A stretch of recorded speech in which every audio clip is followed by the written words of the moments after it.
Hello dear. आज हम लोग बेसिकली देखेंगे क्या ये जो टॉपिक्स है। हम्म, आज कुछ लेक्चर नहीं, आज हम लोग थीम पे बेस करेंगे। How we can achieve 90% plus marks in just 90 days, क्योंकि अभी सारे बोर्ड्स के एग्ज़ाम के अंदर जस्ट अप्रॉक्स 90 डेज ही बचे हैं ऑलमोस्ट। तो हम लोग इसके लिए कहाँ और कहाँ किस वे में प्रिपेयर रखेंगे और कैसे हम लोग अचीव कर पाएंगे 90 plus marks with systematic study करके। तो इसके कुछ ग्राफिकोलॉजी देते हैं हम लोग, अपन कुछ थीम्स देते हैं ग्राफियोलॉजी। ओके, इनके बेसिस पे हम समझेंगे क्या कैसे हम लोग 90% प्लस मार्क्स लाएंगे 90 से। थोड़ा टफ तो है, बोलना आसान है पर क्या है ना, थोड़ी मुश्किल है, क्योंकि सारे स्टूडेंट भी जान रहे हैं, एस्पिरेंट हमारे जान रहे हैं क्या बोलना कितना इजी होता है और लाना इट्स टिपिकल वन। पेपर पे कुछ भी बोल सकते हैं हम लोग, बट एक्चुअली में उस सिनेरियो को फेस करना जहाँ से अभी फेस करने वाले सारे एस्पिरेंट। तो हम लोग सोचते हैं हम बताते कुछ शायद हेल्प हो सके आपको, और 100% वर्क करेगी ये ट्रिक्स आपके लिए। तो इस वीडियो को लास्ट तक देखें और समझने का कोशिश करें कैसे हम लोग मार्क्स ला सकते हैं। अभी भी कुछ ज़्यादा देर नहीं हुई है। तो हम लोग थिंक करते हैं बेसिकली हम लोग सोचते ज़्यादा है, इसके लिए हम लोग के मार्क्स क्या है ना कम होते हैं। तो सबसे पहला इसी चीज़ को हम लोग एलिमिनेट कर देंगे यहाँ से, और जो भी चीज़ सोचने से ज़्यादा है ना उसको हम लोग क्या करेंगे, सेव ही करेंगे। ओके, डेट मीन्स क्या, अंडरस्टैंड करेंगे जितनी ज़्यादा बातें समझ में आ सके। क्या करेंगे हम लोग ज़्यादा से ज़्यादा, क्या उसको जो भी चीज़ स्टडी कर रहे हैं उसको अंडरस्टैंड करें। अगर कोई मैथ्स की कुछ सम्स है तो उसको थिंक करने से ज़्यादा उसको समझने का कोशिश करेंगे, ज़्यादा सोचेंगे नहीं क्यों नहीं हो रहा है कैसे हो रहा है। तो प्रोसेस वाइज हम लोग लेके चलेंगे, लाइक क्या फार्मूला, जैसे कि मेरे वीडियोस में आपने देखा रहेगा, मैंने बताया है फार्मूला से भी ज़्यादा डिपेंड करती है आपकी लैंग्वेज क्या कह रहे हैं। कभी कभी क्या फार्मूला पे नहीं सिर्फ लैंग्वेज पे काम हो जाता है, क्योंकि मैंने वीडियो सब जो डाले हैं तो आपको देखा होगा क्या सिर्फ ब्लॉक्स पे काम करते हैं हम। फार्मूला भी नहीं चलेगा तो भी भूल गया तो कोई सूझ नहीं। लेकिन सब बोलते क्या है अपने को, फार्मूला इसको क्या करना है, मगअप करना है, लर्न बाय हार्ट करना है। तो ऐसा कुछ है नहीं। आप जितने अच्छे समझ पाएंगे फार्मूला खुद पे खुद वहाँ पे अप्लाई हो सकती है। तो जितने भी हमारे मैथमेटिशियन हैं, ऐसा नहीं कि उसका सबने क्या किया लैंग्वेज समझ के फार्मूला क्रिएट किया, कहीं से फार्मूला आए नहीं थे हमारे पास। तो हम लोग बेसिकली इस चीज़ को ज़्यादा समझने का कोशिश करेंगे। ठीक है, तो हम लोग ये वीडियो थोड़ा लंबा हो जाएगा, इसके लिए हम इसको दो पार्ट्स में हम कोशिश करेंगे करने के लिए, क्योंकि सारे सब्जेक्ट को वर्कआउट करना है यहाँ पे कैसे आप सारे सब्जेक्ट को पढ़ पाएंगे। एक और नेक्स्ट वीडियो डालेंगे, इसमें टाइम टेबल हम बताएंगे। तो stay on tune, stay on, wait for the my notifications, so you have to subscribes. तो आपको ये नोटिफिकेशन मिल पाएंगे और आपको अर्ली से अर्ली देख पाएंगे और ज़्यादा टाइम आपको सेव भी कर पाएंगे। तो सबसे पहले हम आते हैं क्या, बेसिकली सबसे ज़्यादा बर्निंग टॉपिक हमारे पास क्या होता है, मैथ से होते हैं। मैथ प्लस साइंस, लिटरेचर सारे बोलते हैं क्यों कैसे तो कुछ तो करके निकाल लेंगे। ओके, लेकिन कुछ तो करके निकालने का मतलब अच्छा नहीं, क्योंकि आपका 10 ईयर का इसमें मेहनत लगा रहता है ऑलवेज, 1 to 10। ठीक है, तो हम लोग का डिपेंडेंसी रहती है कि ज़्यादा सारे पेरेंट्स की एक्सपेक्टेशन ही होती है क्या 90 प्लस मार्क्स आने चाहिए। ओके, हमारा पेरेंट्स के एक्सपेक्टेशंस, हमारी सोसाइटी की बुल्स आई, उसकी हॉक आई, अपनी खुद के रिजल्ट से ज़्यादा किस पे दूसरे के रिजल्ट पे वेटिंग होती है।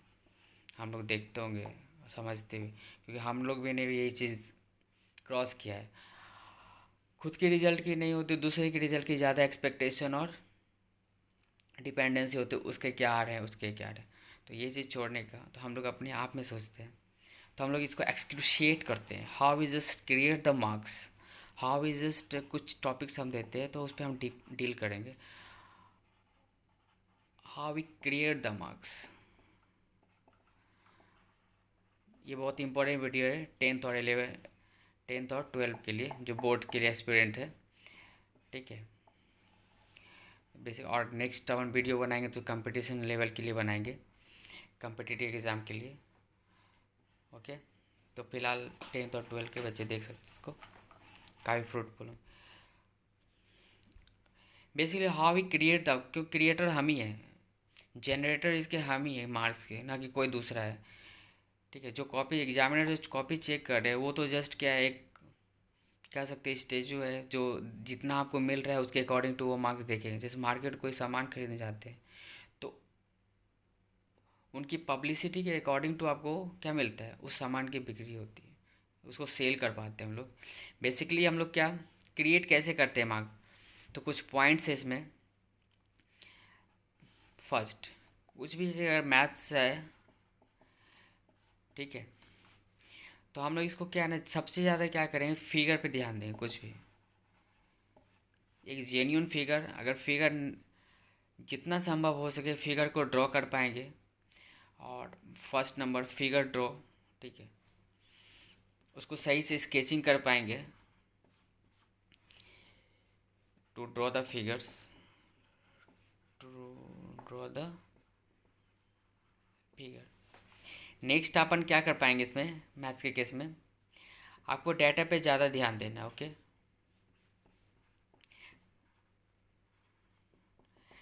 जैसे कि डाटा एनालिसिस मतलब क्या है ना, कुछ भी मल्टीप्लिकेशन कर रहे हैं, कुछ भी ऐड कर रहे हैं, तो वो ऐड और सब्ट्रैक्शन है काफ़ी डिस्टिंक्ट वे में होना चाहिए और as well as simplest form में होना चाहिए, ताकि एग्जामिनर को समझ में आ पाए और आप भी समझ पाओ और आपको एक सेटिस्फेक्शन सा हो पाए कि हाँ we just create the marks, now we just develop ours copy very well as comparison to the another one guys. So we have to move like that as like a deserving candidate to 90%। तो हमारे पास जो भी आप calculation करो, जैसे कुछ भी एक सिंपलेस्ट 22% करते हैं, एकदम डिस्टिंक्ट वे में लिखिए, कुछ छुपाने की कोई ज़रूरत नहीं, 100 इस तरह कर सकते हैं। और ताकि एग्जामिनर को समझ में, इससे हमारे मार्क्स क्या है ना कटने की पॉसिबिलिटी कम हो जाती है और गलत होने की संभावना कम होती है। क्योंकि एक एग्जामिनर्स, क्योंकि ऑफलाइन एग्ज़ाम होने वाला है बोल दिए गए हैं, तो फर्स्ट में तो इसमें क्या है ना, उस एग्जामिनर के सामने लिखना प्लस उस सिनेरियो को फेस करना एक ऑलवेज क्या है टफ होते हैं। तो आपको क्या है ना सिंपलेस्ट फॉर्म में लेके जाना है, जिससे कि आपको ये सारे चीज़ें क्या हो गए रिड्यूस हो पाए, तो हम लोग कर पाएंगे ज़्यादा से ज़्यादा मार्क्स अवेल। थर्ड जो बातें होती है, थर्ड थर्ड में आजकल काफ़ी पब्लिसिटी में क्या सिलेबस रिड्यूस हो गया, ये एक ऐसा चीज़ है, ठीक है, 25% सिलेबस रिड्यूस हो गए, 35 हो गए, सब डिफरेंट डिफरेंट स्टूडेंट के डिफरेंट डिफरेंट एक्सपेक्टेशंस हैं। और हमारे सीबीएसई बोर्ड और एसएससी बोर्ड, आईसीएसई बोर्ड, सब ने ऐसा ही कुछ बोला है कि रिड्यूस हुए, तो ऑफ कोर्स हुए हैं, नो डाउट इसमें। बट क्या है ना, इस पर ज़्यादा से ज़्यादा आपको रिलैक्स होने की ज़रूरत नहीं, क्योंकि यहीं पे मार्क्स आपको, यही है पे आपको ड्रॉबैक नज़र आता है, यहीं पे आपको डिमेरिट्स नज़र आएंगे आप में। तो जो भी लेना है आपको, ये रिड्यूस सिलेबस एक क्या है ना,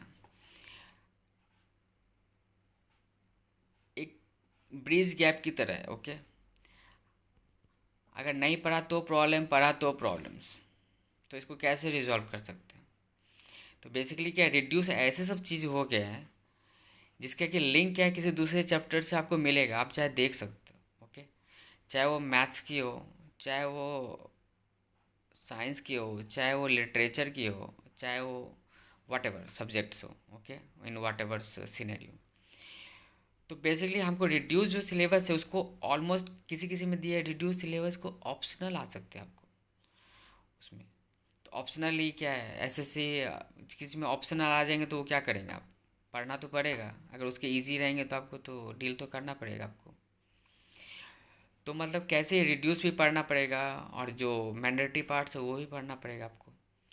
तो सबसे ज़्यादा जो आपको माइंड इट करना है ना, तो सिस्टमेटिक वे में आप डे बाय डे है ना एक एक चैप्टर को डील करते जाओ। ओके ओके, और किसी बुक स्टॉल में पहले तो हम लोग के पास एक पैटर्न्स होते थे, लास्ट के 10 ईयर पढ़ जाओ तो 70 to 80% मार्क्स आएंगे, थोड़ा सा अपने आप को पुशअप करो तो 90 मार्क्स आए। लेकिन इस बार क्या है ना, वो क्वेश्चन बैंक भी बोल रहे हैं क्या रिड्यूस सिलेबस चेंज हो गया, चेंज हो गया।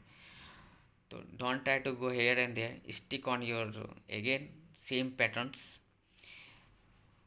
ठीक है, आप बेशक लीजिए, रिड्यूस सिलेबस मत पढ़िए, लेकिन क्या है उसको इलिम आप एलिमिनेट नहीं करने का, उसको भी आपको लेके चलना पड़ेगा। तभी आप क्या है ना, जो लिंक्ड होंगे ना ऑब्जेक्टिव, तो वो आप कर पाओगे। नहीं तो क्या है ना, इस बार जो ऑब्जेक्टिव शायद ज़्यादा आने वाले हैं एज रादर देन सब्जेक्टिव वे पे, तो वो चीज़ें आपको ज़रूर मिस कर जाएगी। तो इसीलिए ये रिड्यूस सिलेबस है कि हमारे पास ब्रिज गैप है, करे या ना करे, व्हाट टू डू और not to do, it's a very crucial things. How we just overcome from it, we just think on it twicely. Okay, छोड़ने से पहले एक बार सोचने का सोचिए।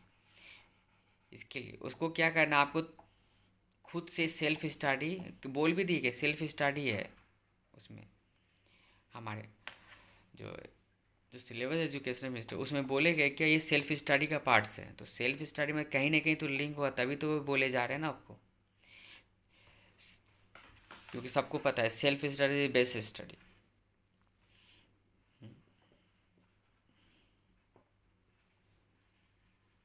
ठीक है, तो किसी भी कोचिंग वगैरह में भी आपको है ना रिड्यूस सिलेबस सीधा बोल दिया रिड्यूस है, ये आपको नहीं आएगा, तो ऐसा कभी नहीं करने का। तो आपको खुद से उस टॉपिक्स को लेके चलना है, जिससे कि आप इस चीज़ से ओवरकम आए, इस इल्यूज़न से ओवरकम आए, इस डिल्यूज़न से ओवरकम आए, इस ये जो हेलुसिनेशन एक बन गया है, इस जो माया जाल हो गया है आप में, इस पर क्या पढ़े नहीं पढ़े, तो उस चीज़ से आप ओवरकम आएंगे। इसके जस्ट अपन देखेंगे ये तो पार्ट समझा ना, तो मतलब रिड्यूस सिलेबस एक आपको कंसोलेशन है, बट लेकिन वो आपको सिस्टमेटिक बने, जिससे कि आप और इजी से सॉल्व कर पाएंगे। तो थोड़ा रिगरसली आपको स्टडी करना है। तो भी जस्ट मूव नेक्स्ट अपन देखते हैं इसमें। और अभी नंबर कैसे आएंगे, तो ठीक है सारा काम तो कर लेंगे, ये जो 90+ मार्क्स जो है, 90 to 95 बेसिकली, ये अचीव कैसे होंगे ऑलमोस्ट। तो पहली बात, आप जो भी टॉपिक्स पढ़ते हैं उसको रिवीजन पे ज़्यादा ध्यान दें, मतलब एक ही समझ बनाओ, बट उसको डेली रिकैप्चुलेशन होना चाहिए। जैसे मैथ से ही आप करते हैं, तो पर डे है ना, एक पैटर्न रखने का, पर डे का आपको 25 to 30 सम्स बनाने, ओके, चाहे वो एनसीईआरटी के हो। और इस पर फोकस ज़्यादा एनसीईआरटी के एग्जाम्पल प्लस उसके एक्सरसाइज पे डिपेंड करे। ठीक है, और टाइम, और जितने भी आर डी शर्मा है, आर एस अग्रवाल है, उसको थोड़ा उसकी भी सम्स करें, उसको अंडरस्टैंड करने की कोशिश करें। ओके,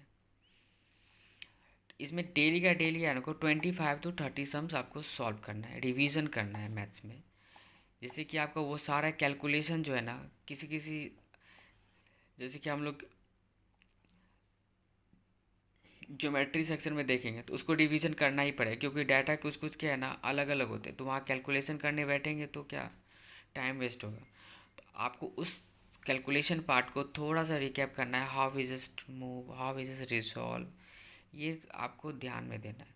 तो मैथ के सेक्शन क्या करना, रिवीजन करना है पर डे, इतना अभी से स्टार्ट कर दे 25 to 30, क्योंकि जस्ट 90 डेज का समय है अभी। तो 90 डेज में भी अगर हर दिन अगर आपको 30 सम बनाते हैं, तो आपको 2700 सम्स होते हैं, और 20 से आपको रिकैप होता रहेगा, तो ऑफकोर्स आपको क्या कॉन्फिडेंस मिलेगा, कैलकुलेशन पे आपको अच्छी कमांड हो जाएगी,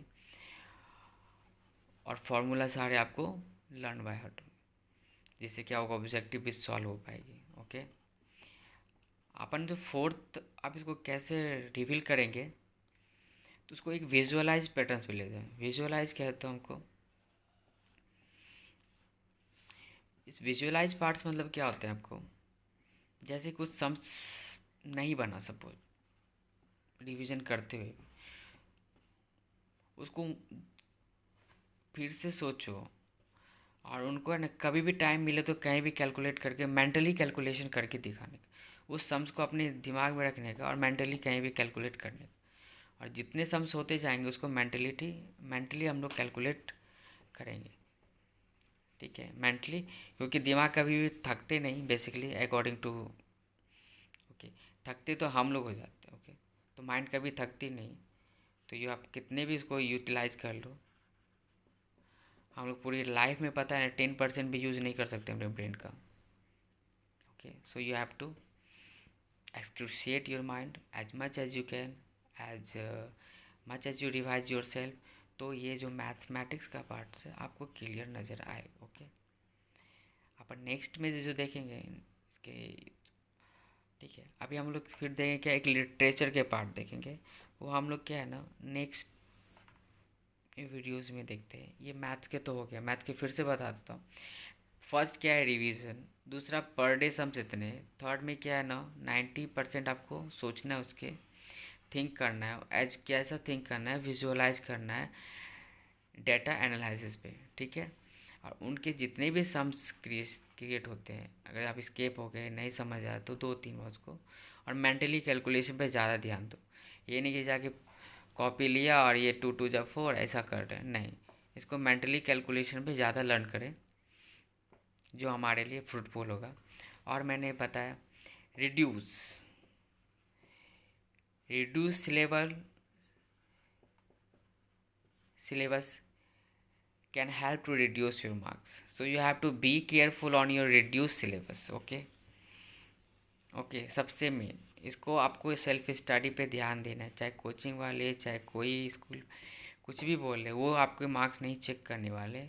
बोर्ड के पेपर आते हैं वहाँ एक से बढ़ कर एक बैठे होते हैं, तो we have to mentally prepared on the reduce syllabus to. तो सेल्फ स्टडी उसको मूव इन करना है। ओके, तो एज आई होप ये वीडियो आपको समझ में आई होगी, आपको कैसे क्या करना है, 90 डेज और 90 मार्क्स क्रिएट करना है। यू थिंक वेरी वेल, आप लोग ज़्यादा स्मार्ट है आज के डेट में, तो आप लोग ज़्यादा अपन डिजिटलाइट प्लेटफॉर्म पे है, उनको रिवीजन करते रहिए, उनको सोच और विजुलाइज पैटर्न में काम कीजिए, जिससे कि आपको हेल्प हो। I think this one video help to you to create your to achieve your goals, okay, whatever you know. तो थैंक यू।